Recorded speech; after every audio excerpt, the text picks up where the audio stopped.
Hi guys, and welcome to the channel.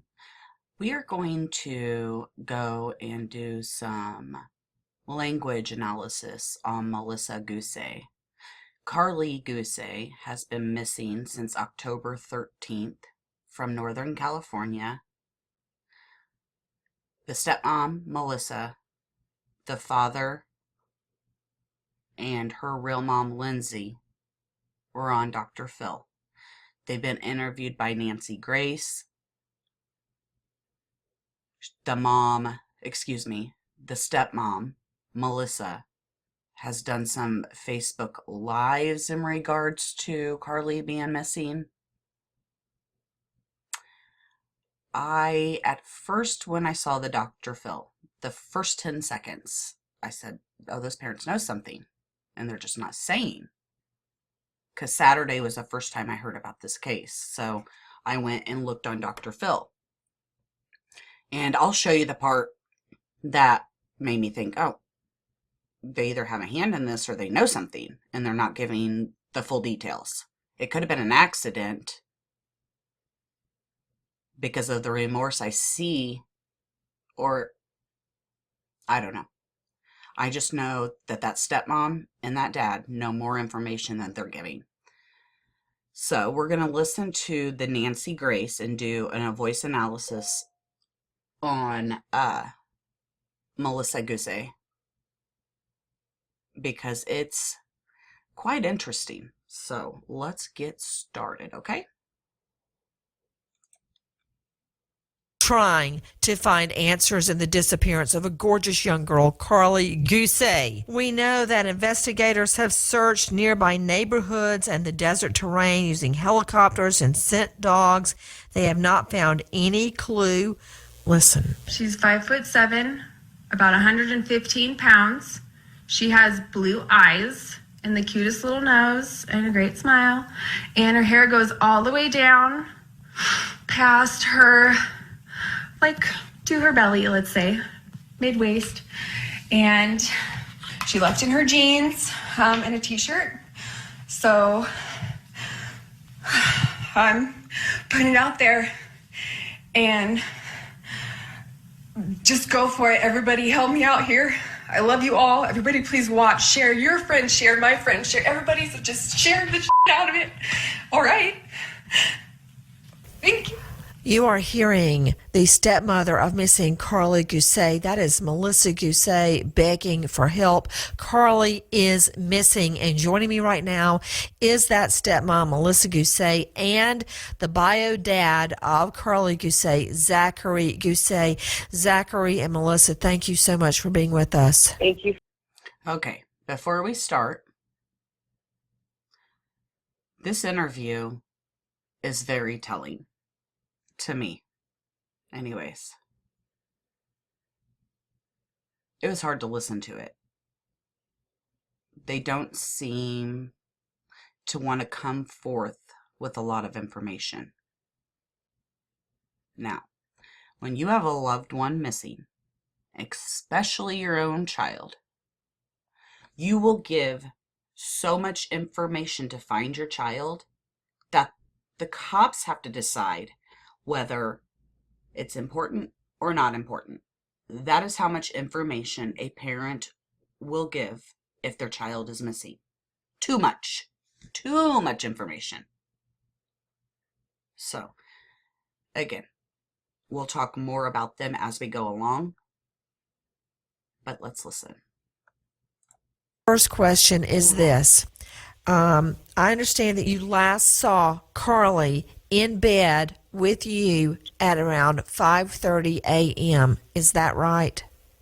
Around 5:45, yes. Okay. I've gotten 5:30 and I've gotten 6:30, but now you're clarifying it's 5:45.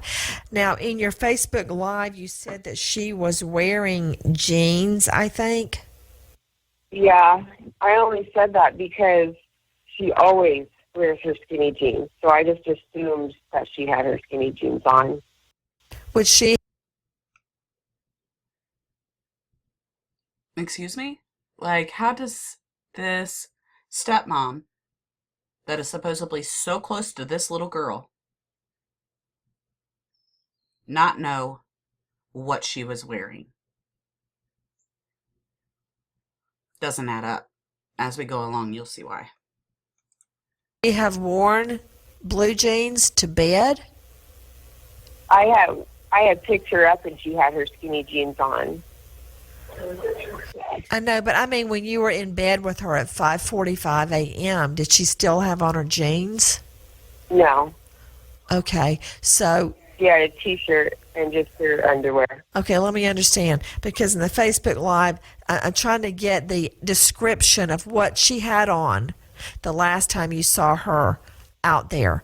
So in the The Facebook, last time I saw her in our home, she only had a T-shirt and her undergarment. okay, then that Facebook Live that you blasted out saying look for her in the skinny jeans, what are we supposed to do with that?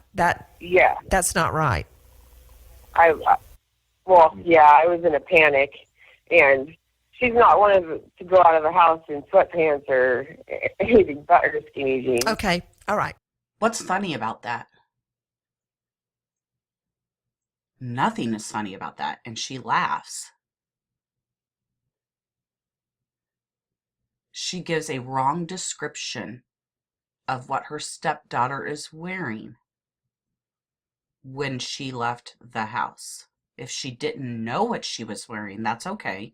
Then say it. But don't give a wrong description. If that little girl didn't have those pants on, they would be laying on her floor or on the top of her laundry basket. They would be. If they weren't laying on the floor and they're not in her laundry basket, then she has them on. Right? So the last time you saw her, she was not wearing what was on the Facebook Live. She was wearing a T-shirt and undies. All right. Question. Were her PJs, was the T-shirt found in the home after she disappeared? No.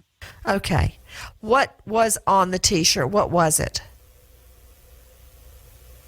From what I can remember, it was like a Vans T-shirt or some kind of T-shirt that had a logo on the back and then the small one over like where your heart is.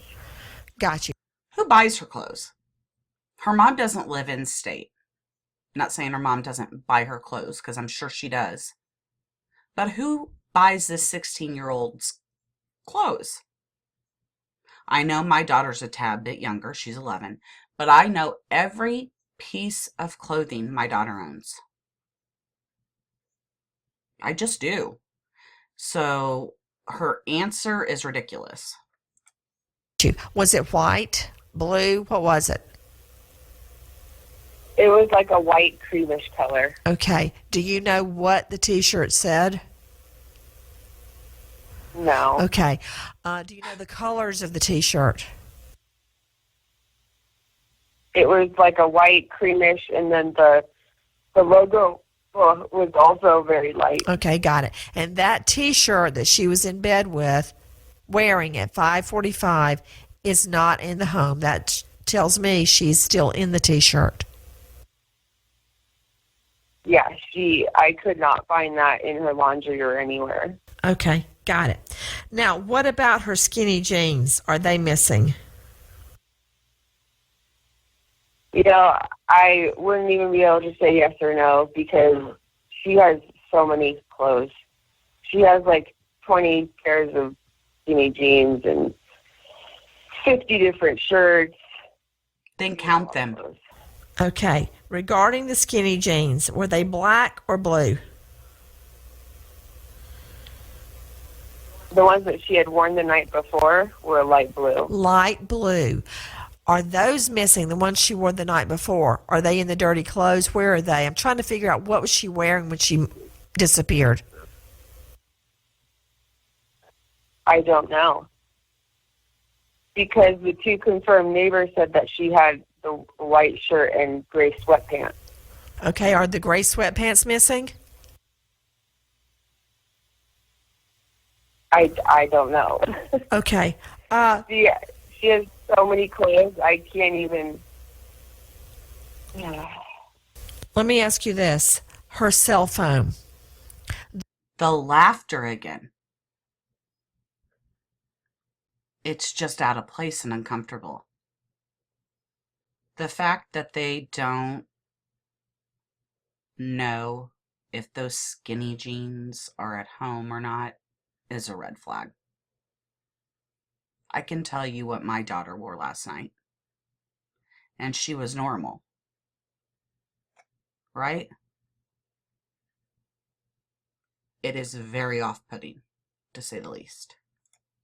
The boyfriend that came over said the cell phone, her cell phone, which I'm surprised she left it behind, but that the cell phone was by the bed. When the cops got there, the cell phone was on the island or in the kitchen. Is that part right? No. The cell phone was in the kitchen the whole time. Okay, got it. Let me think. Do you know the code to get into her cell phone? Yes. Okay. Did you go into it to find out who she last texted? Yes. Okay. Who was she last speaking to and what time? I don't remember the time, but I was the last person that had called her. About 9 o'clock. Yeah, it was 8:30 the night before because we got. Dad says 9 o'clock. She says 8:30. Nancy Grace asked about text messages. Melissa's talking about a phone call. Home at 9. Like 8:30. So she was in the home at 9 p.m. Friday night. Correct. Okay, got it. Joining me also, in addition to Karlie Guse's stepmother, Melissa, is her biological dad, Zachary. Zachary, thank you for being with us. We have got callers trying to nail down what happened and what the timeline is. Tell me what your recollection is, Zachary, of the night Karlie, your little girl, goes missing. The night or the morning of? Let's just stop there. He's already asking a question within a question. He needs time to think. So you'll distract. You'll ask a question to give yourself more time to think. Well, what you recall, I assume you went to bed. Right. Well, I got home just after work. Had a drink a couple beers. Melissa and Karlie showed up.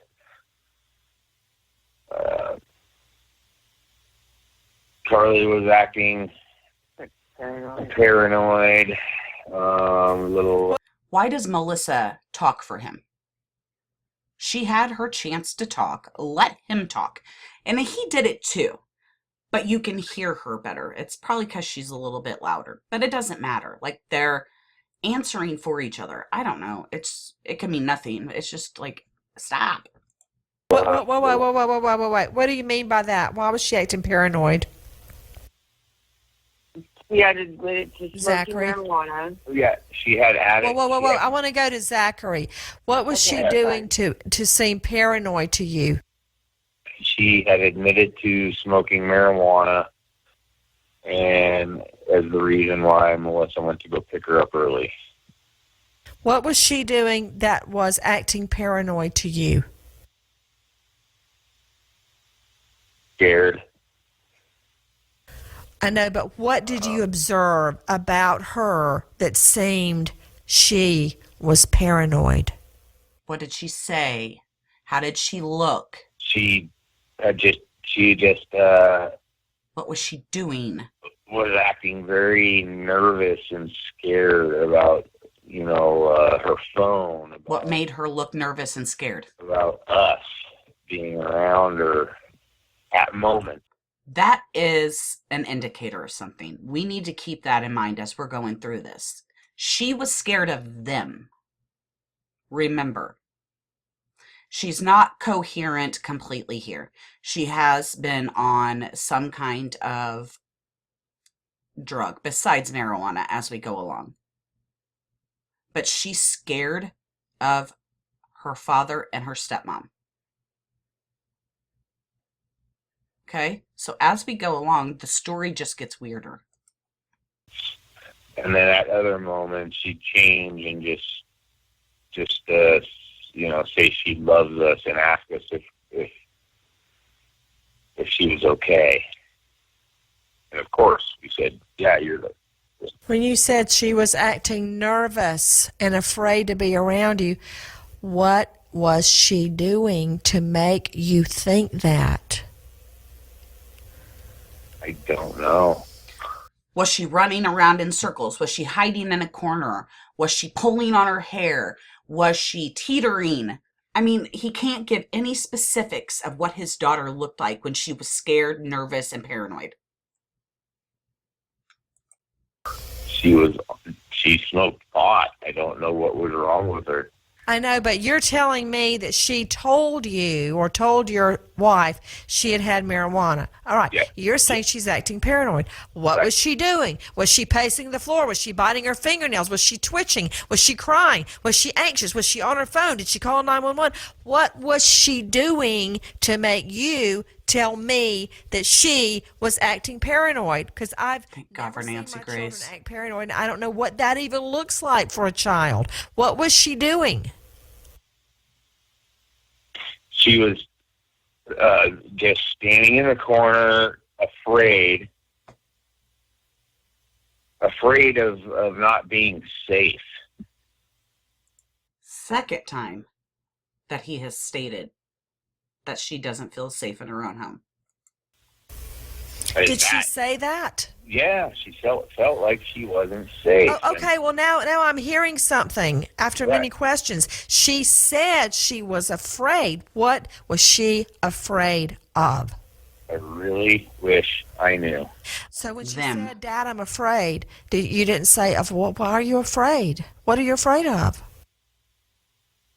Yeah, I did. I asked her several times, and she said, I don't know.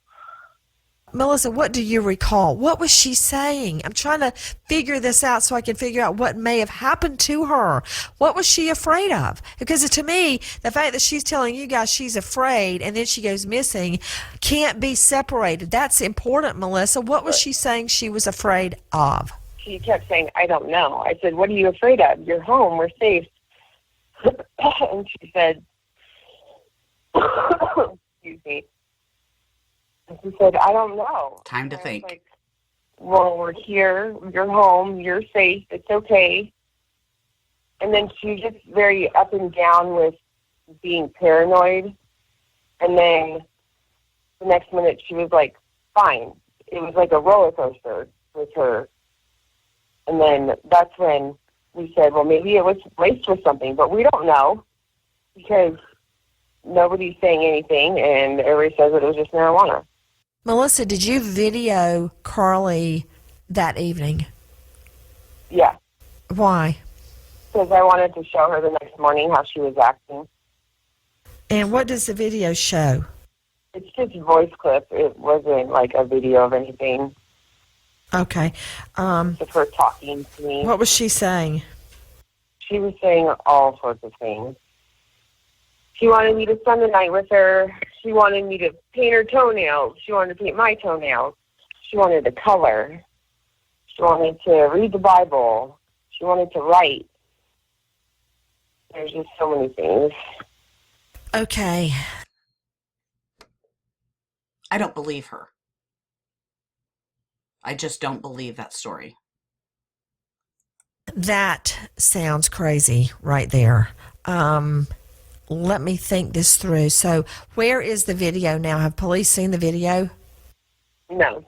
Why? Did they not want to see it? Did you say boys? Police.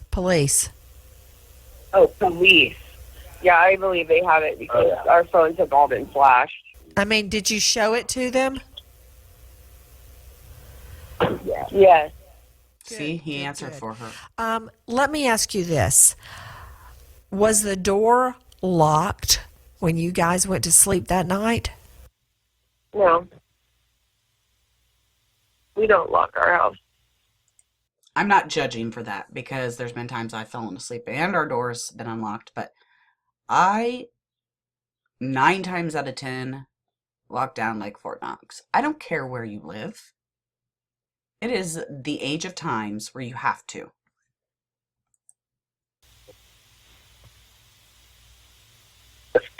Was there I any? spent the whole night with Karlie in her bed. Yeah. Did Later, I believe there's inconsistency on that. Did you guys have a dog? Is there any way you would be alerted if there was an intruder? Yeah, we have a dog. She would have started barking. Ugh. And Do you see what I mean? Like, she just gives these small answers, not very forthcoming with information. X put out that she's talking about it. nothing like that happened. No.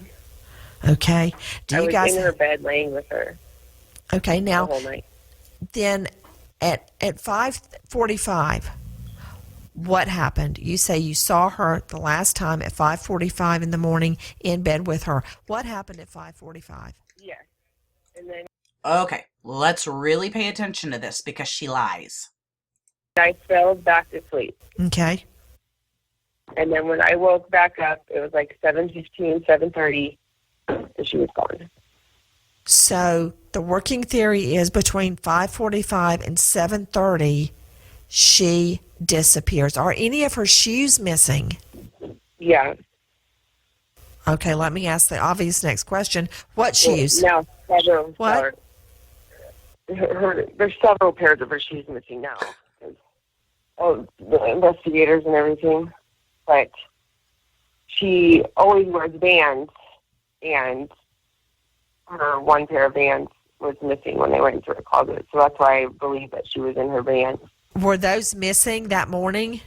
Yeah. Okay. To Robin Walensky, crimeonline.com investigative reporter, what do you make of it? Well, I think that the clothing and the shoes is critical because the weather in that area of the country at night is going to be very cold. So did she leave on foot? Did she indeed have those sneakers on? Was she barefoot? Did she wander off? Did someone else come into the house and say, hey, come with me? I think the clothing is absolutely critical. I think that any video from any other homes in the area, the local stores, a 7-Eleven, a gas station, has she been seen? I think security tapes really need to be reviewed.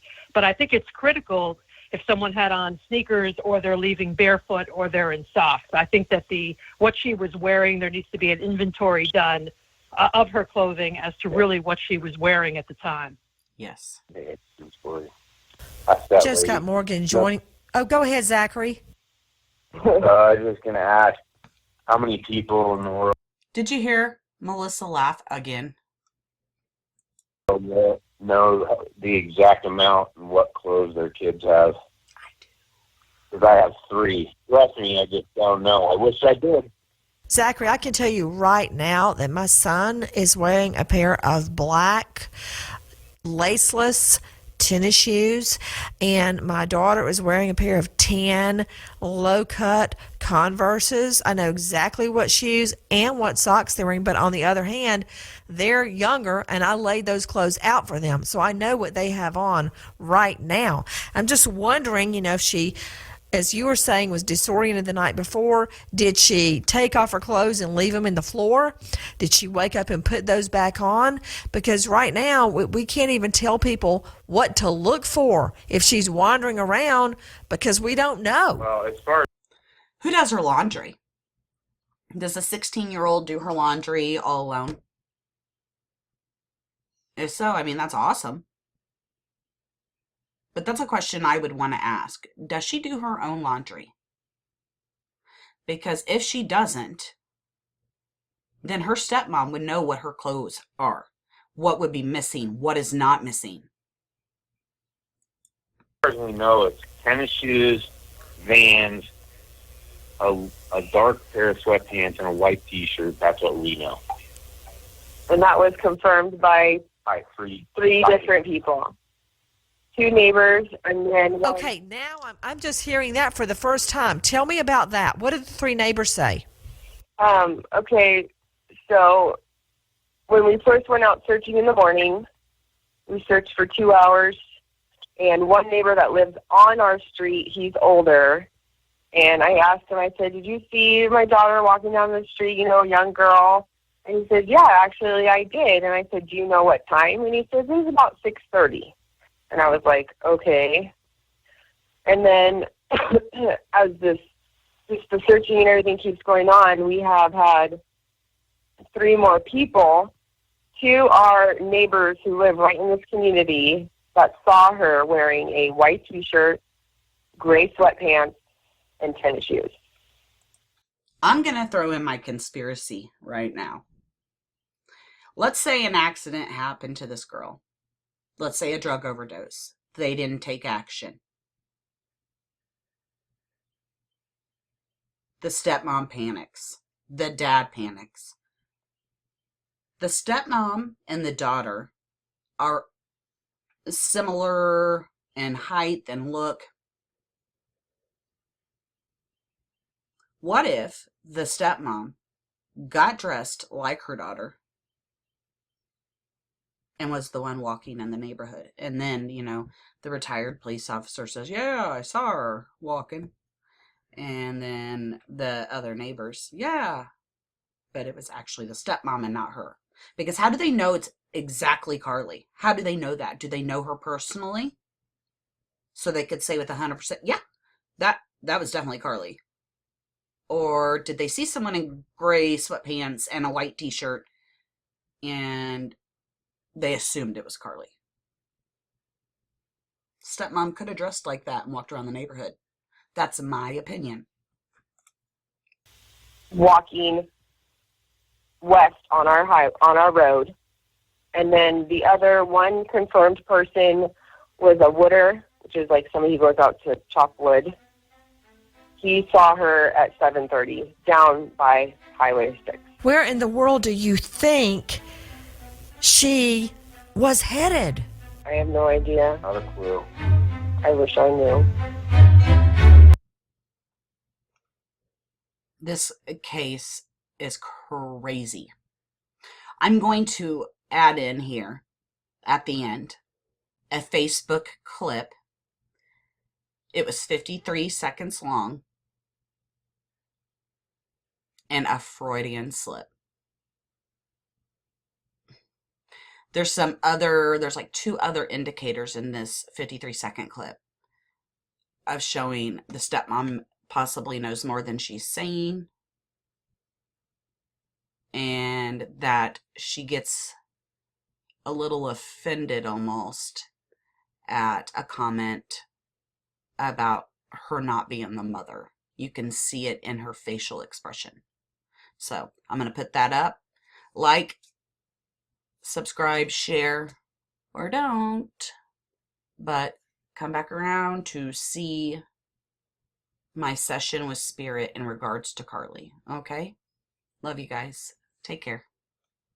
For those of you who don't know me, my name is Melissa Guse, and Karlie Guse is my stepdaughter, and I needed to come on here and clarify that because there's been a lot of confusion. I'm her stepmother. She's been living with me since she was 5 years old. And I just needed to clarify that because there was a lot of misconstrued information saying that there was another mourner, saying that there was another mourner, saying that there was another mourner, saying that there was another mourner, saying that there was another mourner, saying that there was another mourner, saying that there was another mourner, a mother, saying that there was another mourner, a mother, saying that there was another mourner, a mother, saying that there was another mourner, a mother, information saying that there was another mourner, another mother reporting the same team saying that there was another mourner, a mother, another mother, another mourner, another mourner, another mourner, a mother, another mourner, a mother, another mourner,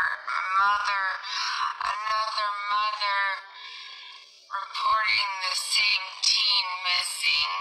Well, we're both mom. So please give your hearts out to Lindsay as well because we're both going through this together. And just wanted to let everybody know if some of you had actually no idea. So, thank you. Saying that there was another murder. Mother saying that there was another murder. Mother saying that there was another murder. Saying that there was another murder. Saying that there was another murder. Another mother reporting the same teen missing. Well, we're both mom. So please give your hearts out to Lindsay as well because we're both going through this together. And just wanted to let everybody know if some of you had actually no idea. So thank you.